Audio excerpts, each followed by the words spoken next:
Diyos ko, parang si Cyrus ito mga tol. Yan o. Si Cyrus mga tol.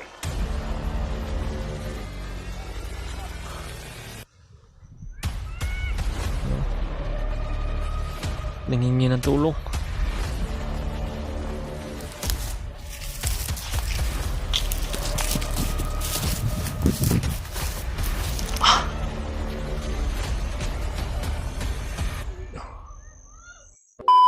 So, yan mga tol. Layo-layo na ako nang narating. Nung paglakad ko kanina, tingnan ko po yung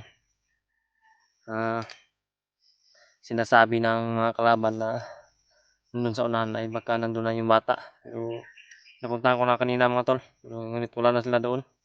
Kaya patuloy na ako ng patuloy. At umabot ako dito ngayon sa area na ito. At parang magkaiba itong area na ito. Itong yung pinanggalingan ko kanina. Parang pero may sinundan ako mga tol. Parang bakas nila. Pakiramdam ko ay tama yung landas na sinusundan ko, tama yung daanan na tinatahak ko. May mga bakas na silang mga naiwan na parang dinaanan nila. At sa ngayon mga tol, nagpahinga ako muna saglit at maya maya ay patuloy din ako sa paglalakad para sundan yung kung saan sila pupunta talaga, kung saan talaga nila dinala yung mga bata at nilagay. Nahinayang ako kanina mga tol, paglakad ko patungo doon sa sinasabi nila na nung ini-istambayan nila, nung nagpahinga sila. Malaki yung pinagpahingahan nila doon. Nandun talaga sila. Pero hindi ko naabutan at hindi ko nakita kung dala-dala ba nila yung mga bata. Iwan ko kung sino yung dala nila. Anak ko ba o anak ni Badre. Basta ang ko mga tol, sa isipan ko, kung sino sa kanilang dalawa ang mauna kong makita ay hindi ako magdadalawang isip talaga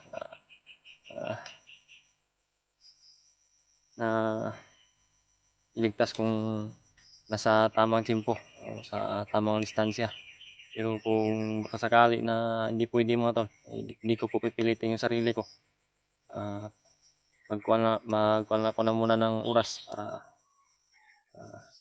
talagang ang choice ko muna mga tol sa ngayon. Kung baka sakali na makita ko man yung mga bata ay kung pwede na susundan ko lang. At kung makakita ako ng signal, ay tatawagan ko talaga si Bradley.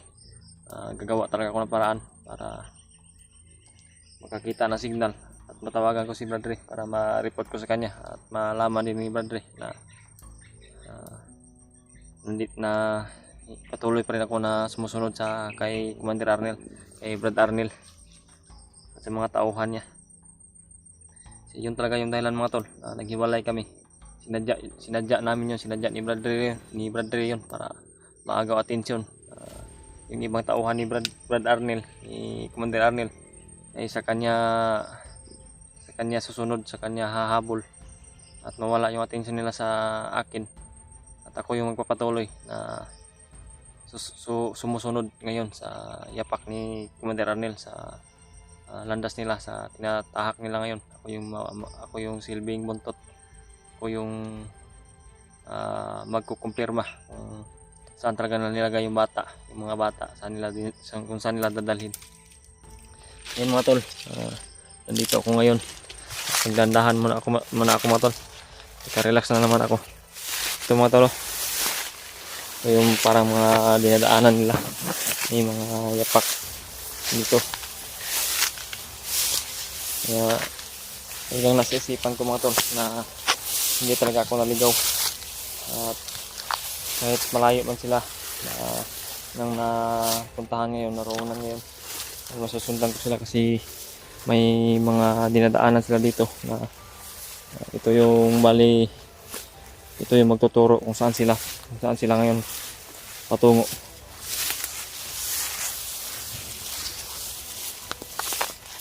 Kaya po pala mga tala tungkol sa karawan ng asawa ko. Kaya sabi ko sa inyo, bali ito talaga yung jeep niya, yung jeep ko sa kanya. yung kaligtasan ng anak namin na dala ko sa pagbaba ko na ligtas talaga yung anak ko at walang anumang nangyari.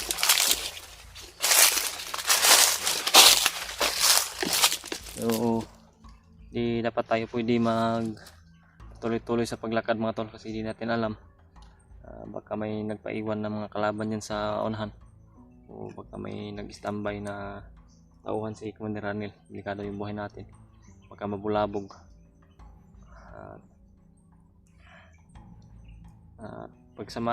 Samantalain natin talaga itong pagkakataon na ito mga tol. Hindi dapat masayang, hindi dapat sayangin, kasi ito talaga yung pagkakataon na makumpirma natin, makumpirma ko kung dala-dala ba talaga lang yung bata o kung saan sila pupunta. Doon talaga sila pupunta sa kinalalagyan nila ng mga bata, ay maikumpirma ko talaga, baka sakali na matulungan kami ng mga kasamahan namin. Kung maikumpirma ko talaga at pagkita ko kung iilan yung mga bihag na nandyan sa sinasabi nila na dadalhan nila ng bata o sa kung saan nila nilagay yung bata. Kakaiba na talaga itong area nito. Nakalabas na ako doon sa location kung saan ako nanggaling kanina. Hindi ganito yung larawan, kakaiba na mga tol. Kaya malakas din yung kabas ng dibdib ko ngayon kasi ako lang mag-isa.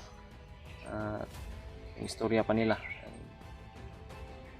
kakaiba talaga pag walang kasama. Di sa natatakot tayo, nasa isip natin kaligtasan natin at kaligtasan ng liligtas natin. Yan dapat yung nasa isipan natin palagi mga tol. Delikado kasi kung mapalos-dalos tayo na atake, kung sakali na nandyan man, dapat ay maglaan tayo ng oras at araw. Kailangan din natin ng may kasama bago tayo kikilos na paglusob, pagligtas, kasi sa part ko delikado yung buhay ng bata, yung anak ko. Kung palos-dalosin ko yung mapadala ko sa emosyon ko, delikado yung buhay ng bata. Yan mga to, pag-akbay. Ito talaga yung pagkakamali nila, kasi dito sila dumaan. Talagang masusundan ko sila kasi may mga dinadaanan talaga sila dito. Bakas ng dinadaanan nila.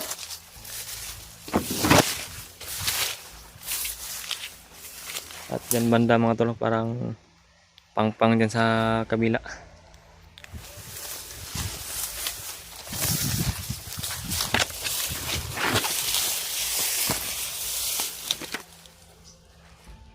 Parang may narinig ako mga tol, boses ng mga bandido. Iwan ko kung nakahagip sa kamera ko. Parang dala ng hangin ba? Parang doon banda, parang dala ng hangin dito yung boses. Yun o, napakasukal itong area na napasok ko ngayon.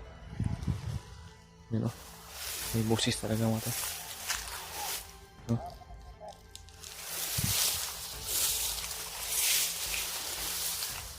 Sa gutom ko, wala pang bunga itong bayabas na itong puno ng bayabas nito.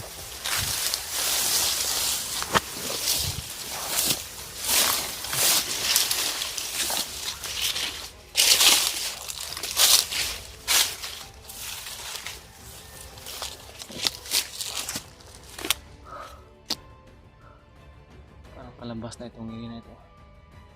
Parang palabas mga tol. At may puno ng mga guma ito. Guma at saka mangga. Pero parang matagal na hindi na alagaan ng may-ari siguro. O baka ano yung ginawa ng mga bandido sa may-ari dito. Siguro mga guma na ito. May narinig ako kanina mga tol na boses, pero biglang nawala. Parang palabas na ito mga tol. Yung area dito parang palabas na. Yun. Parang yun, may bandido mga tol.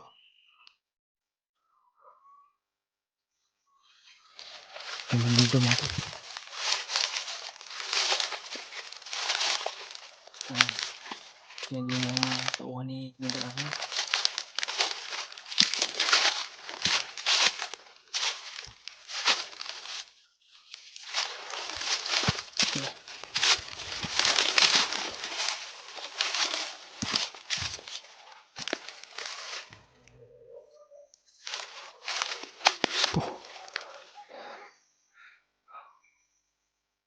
Si Commander Arnel. Pero wala akong narinig na boses ng bata.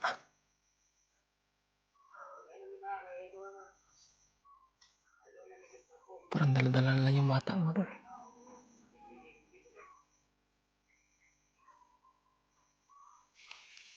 Yan o.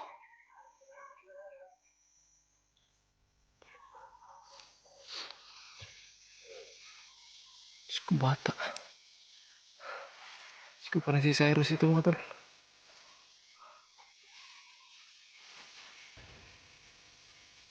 Si Cyrus talaga yung daladala ng mga bandido.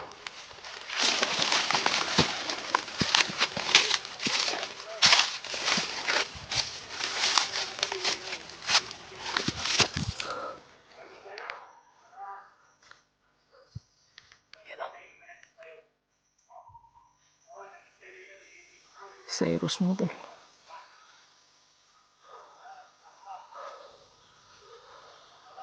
Ko anak, bakit ginanyan ka sa pagdala? Kawawa yung anak ko, mga tol.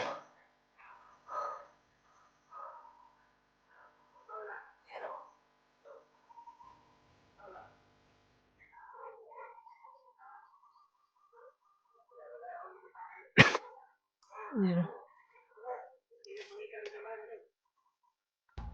Napakalayo, mga tol.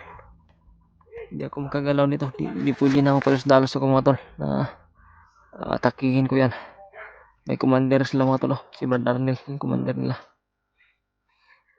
Kailangan ko talaga na makontak si Brad Ray, mga tol. Tulungan niyo po ako, mga tol. I-share po itong video sa mga kasamahan ko. At kay Brad Ray, mga tol, para baka sakali na nandito sa malapit ay magkita at magtagpo kami para magtulungan kami na iligtas itong anak ko. Yung anak ni Brad Ray, saan kaya nila nilagay? Tama talaga yung sabi-sabi ng nila Brad Arnel na hinihiwalay yung mga bata.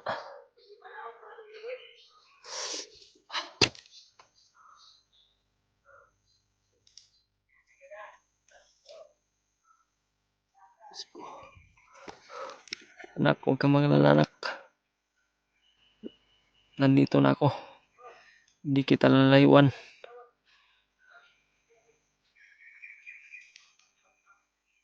Susundan ko kayo. Manda kayo. Manda ka, Brad Arnel.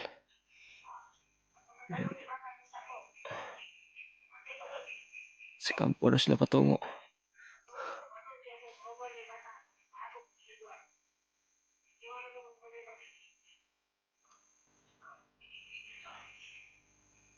Diyos ko.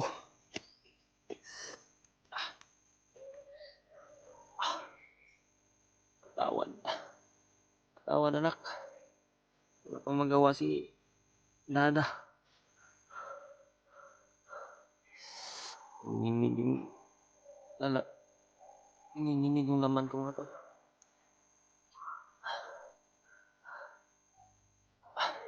Sana ma-share niyo itong video kay Brad Ray, mga tol. Ito na talaga yung pagkakataon, mga tol.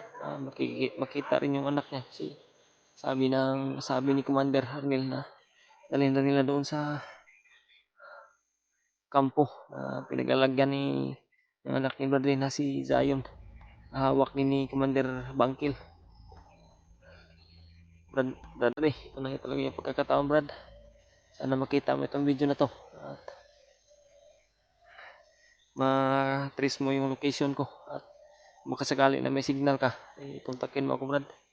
At hahanap din ako ng signal, Brad. Di ko papayag, Brad, na di kita makontak. Gagawa ko ng paraan na makontak kita. At mag-send ako ng location sa'yo. Yun, mga tol. Huwag nyo talagang kalimutan, mga tol, na i-share dito sa kanya, mga tol.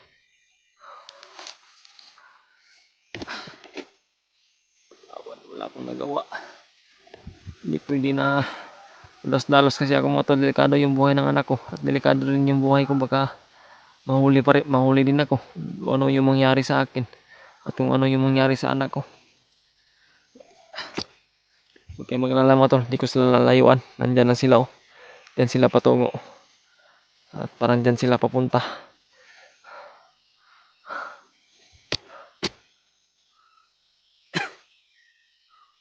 Gagawa na ako ng orasyon, proteksyon sa katawan ko mga tol. Hindi ako makita ng mga kalaban o hindi ako maramdaman ng mga kalaban. Para sa anak ko ito. Para sa sarili ko.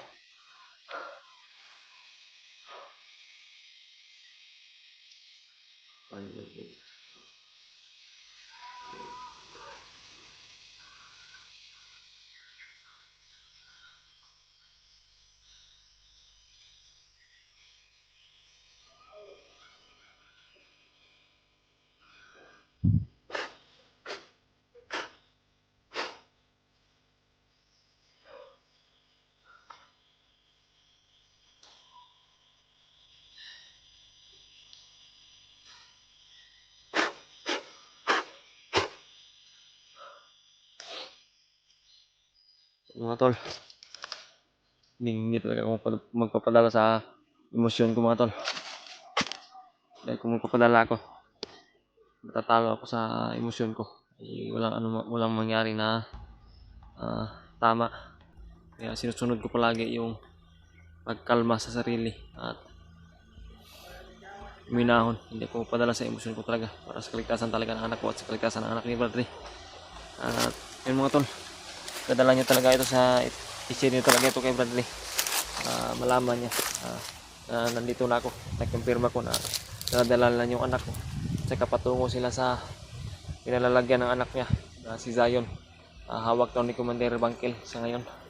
Kaya patungo ako doon mga tol, dandaan ako sa paglalakbay. Gamot na kayo mga tol, nakaproteksyon ako sa katawan ko. Di na ako mamdaman ng mga kalaban. Di ako makikita mga tol. Dandahanin ko lang, nagapangan ko lang. Dito siguro ako dadaan, yan sa kabila. At dyan sila kanina mga tol. Yan, boses ng anak ko. No. Nangingi ng tulong.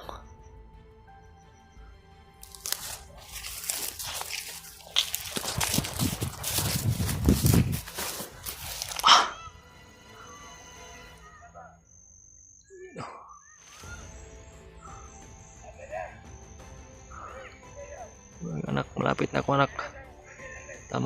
Sa tamang oras, tamang tempo. Ililigtas ka namin, ililigtas kita. Sobrang layo mga tol. Yan o.